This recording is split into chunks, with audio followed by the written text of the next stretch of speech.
my first tattoo when I was 17, so I think for me tattoos just kind of represented like taking grasp of a moment in your life, right? Like I've always kind of said it was a punctuation mark on something that you wanted to be reminded of, or something that had transpired in your life, perhaps a moment of growth, you know? I think that they're memories. I did. It's this one right here. I actually did do it with a friend. We did it on St. Patrick's Day. It's a number 2, and it's supposed to represent a 4-leaf clover, which I'm pretty sure no one else gets that but me. But I think that's the point, right? I think that especially for me, I've never had much desire for my tattoos making much sense to anyone else but myself. I don't believe in regret. You know, it's like life is too short. I don't think I'm vain enough to have regrets in tattoos. But having said that, I think I was very clear. Like if I'm sitting here right now, besides Cream, my dog who passed away, like, you know, you don't really see anything, and then it's like you see everything. So I was very clear, you know, some people like sleeves, some people, and me, I think because it's so much for myself, I was kind of always tucking them into places. But yeah, I don't really believe in regrets. I think they're all, and the ones that I regret, they're just funny now. You know, it's like humorous. The last one that I did is a little tiny one here.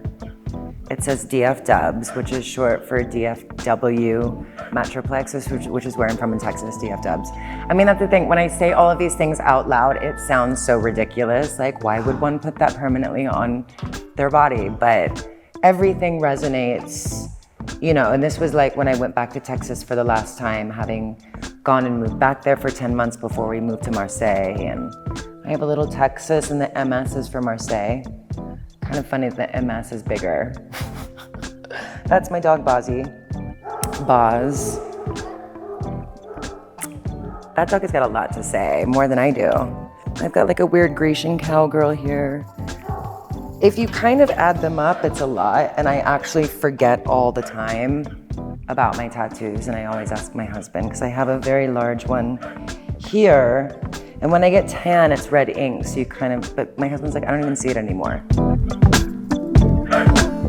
This one, Keep It Neil. I was designing clothes at the time, and I did a t-shirt that said Keep It Neil. I'd seen this documentary, and it was about Neil Young and sort of how anti-capitalistic he was.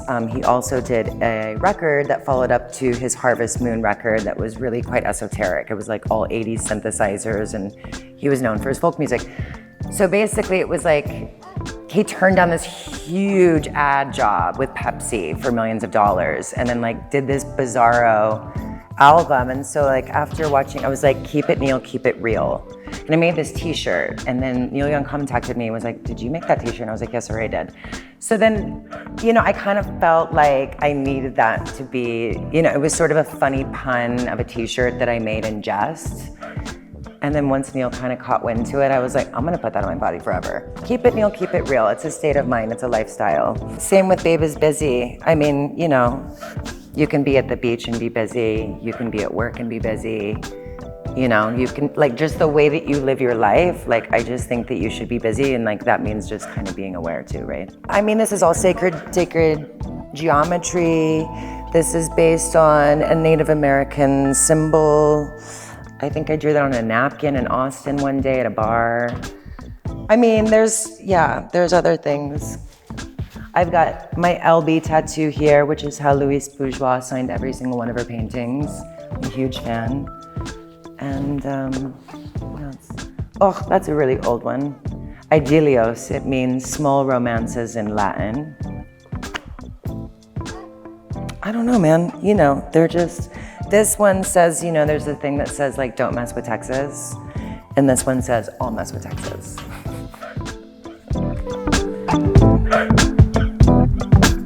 I think I'm good, but like also you never know. You really never know with tattoos. It's a feeling, it's, you know, something.